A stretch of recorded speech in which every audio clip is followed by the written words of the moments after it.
On est là pour honorer la mémoire de Frenzano Richard, pour soutenir sa famille et pour prouver la solidarité avec tous les immigrants. Personne ne devrait mourir en traversant les frontières. C'est horrible de priver un homme de voir sa femme à l'autre bout. On est ici aussi pour commémorer une autre personne, un autre migrant qui est décédé juste quelques jours avant Franz Richard au centre de détention. Jusqu'à quand ces sacrifices? Jusqu'à quand ces meurtres? Personne n'a choisi de devenir réfugié. On quitte nos maisons et nos familles pour échapper des conflits militaires, l'opposition politique et le changement climatique. Merci. Hi, hello everyone. Thank you for being here tonight with us, and to remember our brothers that recently died on the border and also in detention. I would like to just, if we could start by a minute of silence, and for everyone, just have a piece of break and prayers or whatever, according to your beliefs. So yeah, let's do it.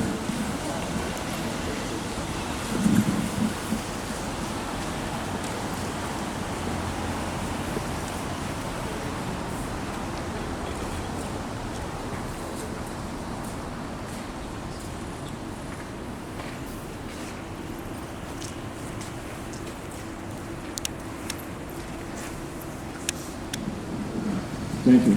Thank you. So, good evening again, everyone. Thank you for being here. We here to honor the memory of Ferdinand Richard, to support his family, to show also solidarity to all migrants. We believe that no one should die when crossing the borders. It is horrible to separate a man from his wife and other side of in the other side of the border. We also remember another person, another migrant, who died in a few days before Ferdinand Richard at the Surrey Detention Center. When all these sacrifices gonna stop? That's the question we ask. When will it end? When will the murder end?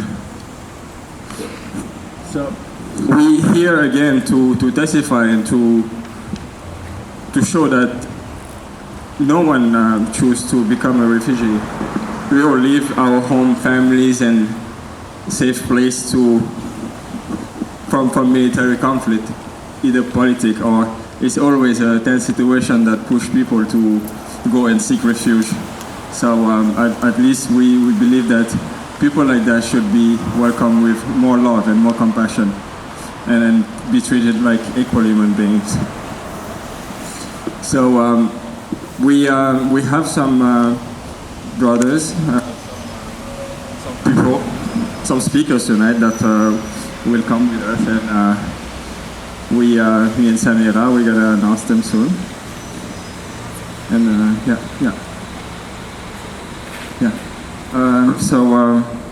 yeah, for our first speaker is gonna be Hadi Anne from Solidarity Across Borders. If you can just step up, Hadi, please. Thank you. Thank you. Merci beaucoup. Bonsoir tout le monde. Pourquoi est-il important d'être ici aujourd'hui? C'est important d'être ici pour honorer la mémoire de Ferdinand Richard, pour soutenir sa famille, pour faire preuve de solidarité avec les migrants partout. Les décès à la frontière ne sont pas événements passifs. Il est plus juste d'appeler ce qui arrive aux migrants et aux réfugiés dans le monde des meurtres aux frontières. Et ils sont délibérés parce qu'ils renforcent une doctrine de dissuasion. Ces décès ne devraient pas être normalisés. Nous sommes ici pour dire au gouvernement et aux responsables de l'immigration que nous les tenons responsables de ce qui arrive. Il est également important de souligner le racisme anti-noir des politiques d'immigration, la façon dont les migrants haïtiens et les migrants noirs sont déshumanisés. Et je dirais pourquoi les frontières tuent. Les frontières ne sont pas seulement des frontières physiques, mais toute toutes les politiques qui imposent la criminalisation et la prévention des migrations, dans le cas des personnes traversant par le chemin de Roxham, les politiques d'immigration. Les politiques d'immigration canadiennes, telles que l'entente sur les tiers, les pays sûrs, signée en 2004 avec les États-Unis qui empêchent un migrant de demander l'asile lorsqu'il entre au Canada avant les États-Unis et en point de passage officiel, force les gens à entrer dans des routes non officielles dangereuses telles que la route de Roxham. M. Richard, paix à son âme, a été contraint de mettre sa vie en danger et a perdu la vie. En conséquence, c'est une conséquence directe de la politique d'immigration canadienne. C'est pourquoi nous avons toujours demandé un statut pour tous. Un statut pour tous et toutes signifie que nous exigeons un programme de régularisation complet, inclusif et permanent, sans exclusion ni inadmissibilité, pour toutes les personnes vivant à Montréal, au Québec, au Canada, qui n'ont pas un statut complet, c'est-à-dire une résidence permanente ou la citoyenneté. En exigeant le statut pour tous, nous voulons briser la peur et l'isolement associé à la réalité d'être une personne sans statut. La revendication d'un statut pour tous rejette la tactique consistant à diviser pour mieux régner, utilisée par l'État pour classer les migrants comme méritants par rapport à non méritants ou bons par rapport aux mauvais.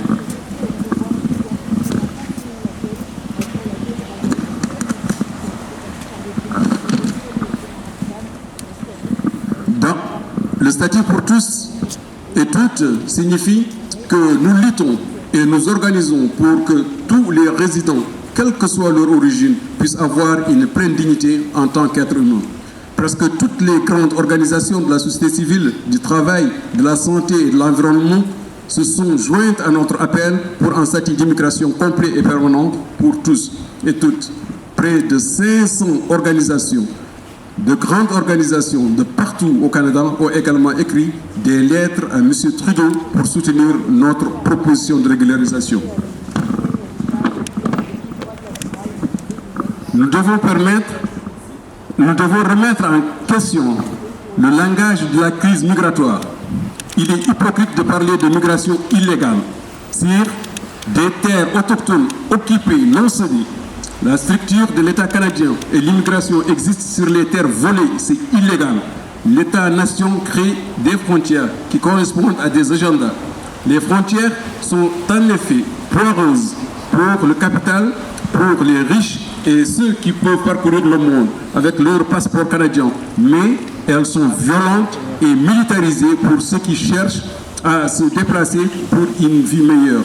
Et n'oublions pas le rôle joué par le Canada dans le déplacement mondial des personnes. Par exemple, Haïti est un bon exemple car le Canada a joué un rôle déterminant dans le coup d'État de 2003 qui a conduit à la crise politique actuelle. Toute la catégorisation des migrants, réfugiés, travailleurs temporaires ne sont pas véritablement catégorisés socialement.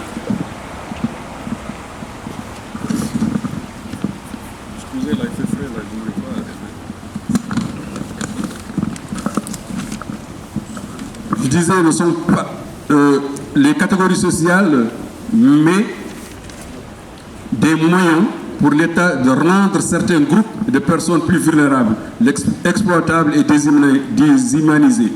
Les gens ne sont illégaux, personne n'est illégal. Ils sont illégalisés par un système. Déclarer la crise migratoire comme une nouvelle crise pour les pays occidentaux est offensant. Cela efface la violence du capitalisme, du colonialisme, du génocide organisé par ces pays, de l'esclavage et de l'engagement. La liberté imbriquée qui crée des conditions qui rendent les frontières possibles. Je vous remercie. Merci beaucoup Hadi de Solidarité sans frontières. Merci beaucoup, Hadi. On appelle maintenant Florence de Soignons la justice sociale et projet d'accompagnement Solidarité Colombie. Merci, Samira. Les deux collectifs, Soignons la justice sociale et le projet Accompagnement Solidarité Colombie, c'est deux collectifs qui demandent un statut pour tous et toutes et qui dénoncent la violence aux frontières. Les frontières tuent. Et parce que les frontières tuent, il ne faut pas se taire. Ce sont plus de 60 000 migrants, migrantes qui ont perdu la vie sur l'ensemble de la planète en 2000 et 2017, selon l'Organisation internationale pour les migrations. Puis ces chiffres sont probablement déjà incomplets compte tenu de nombreuses disparitions qui risquent fort d'augmenter, considérant qu'aujourd'hui, les frontières qui séparent les États se militarisent de plus en plus afin de stopper les personnes migrantes et les réfugiés. Dans le monde entier, les frontières sont érigées avec des clôtures électriques, des fils barbelés. Il y a des hélicoptères et des drones, des miradors, des systèmes de haute technologie comprenant des capteurs, des caméras, des géoradars qui surveillent les vastes territoires. Il y a même certaines clôtures électriques qui sont réglées pour infliger des chocs électriques allant d'une intensité moyenne à mortelle. La police aux frontières utilise des chiens, des gaz lacrymogènes, des matraques pour repousser les personnes qui tentent de traverser. C'est pas étonnant qu'en bloquant ainsi de manière violente et volontaire ces itinéraires généralement empruntés par des personnes migrantes, ça les pousse à s'engager sur des terrains hostiles pour traverser les frontières, et c'est ce qui a coûté la vie à Fritinelle Richard. Les frontières séparent les familles. Les frontières déterminent qui a un statut régulier et qui peut avoir accès à des services prétendus universels, comme les soins de santé ou l'éducation, par exemple. Ce sont les États impériaux, les États coloniaux, qui décident par la construction des frontières de qui peut vivre sur un territoire, de qui peut vivre. Un territoire, il faut le souligner, qui est volé à des peuples autochtones qui en subissent encore les frais. Il y a même certaines frontières, et c'est complètement absurde, qui séparent des communautés autochtones en deux, notamment à la frontière du Canada et des États-Unis. Par cette délimitation imposée pour des raisons de profit, les États excluent, emprisonnent et déportent. Chaque année, le Canada détient entre 9 000 et 15 000 personnes migrantes. Ce sont les mêmes États qui payent les ressources, comme Hadi le mentionnait il y a quelques minutes, qui exploitent les travailleurs et travailleuses, qui construisent des discours racistes qui tuent. Quand le mur de Berlin est tombé en 1989, il existait 15 murs dans le monde. Aujourd'hui, il en existe plus de 70. J'espère que nos cris, aujourd'hui, résonneront si fort qu'ils les feront tomber de manière fracassante, emportant avec les frontières, toutes les frontières qui délimitent les États. Aujourd'hui, nous nous tenons en solidarité avec la famille de Fritinelle Richard et avec toutes les personnes qui vivent la violence des frontières. Avec les amis, les proches, qui ont perdu un être cher, qui sont séparés, qui luttent pour un statut pour tous et toutes. Pour qu'on puisse enfin vivre dans un monde sans frontières. En finir avec des morts qui peuvent être évitées. Stoppons la violence aux frontières et ne stoppons pas la mobilité. Je voudrais finir avec les mots de Tanya Willard, une artiste autochtone, qui dit « Les clôtures et les frontières ne peuvent empêcher les flots des rivières, la migration des papillons ou le mouvement des personnes. Elles ne freineront pas davantage l'esprit de la liberté. Alors, parce que les frontières tuent, il ne faut pas se taire. Pour un monde sans frontières, statut pour tous et toutes. » Statut pour tous! Statut pour tous! Statut pour tous! Statut pour tous! Fini les frontières! Fini les frontières! Fini les frontières! Fini les frontières! Merci infiniment, Florence. Merci beaucoup. I'm gonna welcome our next speaker, which is Laurence de la Ligue des droits et libertés. Désolé. Laurence, bien. Merci. Bonjour, merci à tout le monde qui est là aujourd'hui. Je suis ici en tant que porte-parole de la Ligue des droits et libertés, qui œuvre à défendre les droits humains depuis 60 ans maintenant et se positionne en solidarité avec toutes les personnes à statut précaire ou sans statut.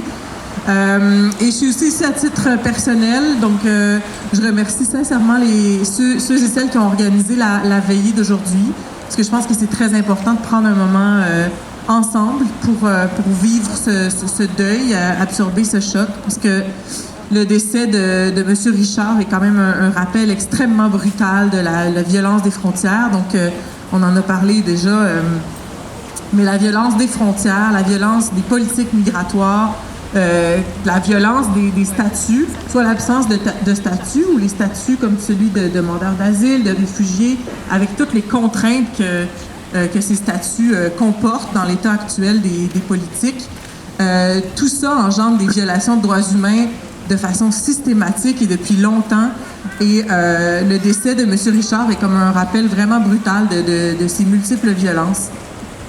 Donc, merci sincèrement pour l'organisation de ce moment collectif qu'on peut prendre pour partager autant que faire se peut cette douleur. Donc, la Ligue des droits et libertés revendique également un statut pour tout le monde, donc le programme complet de régularisation qui viendrait vraiment répondre à cette crise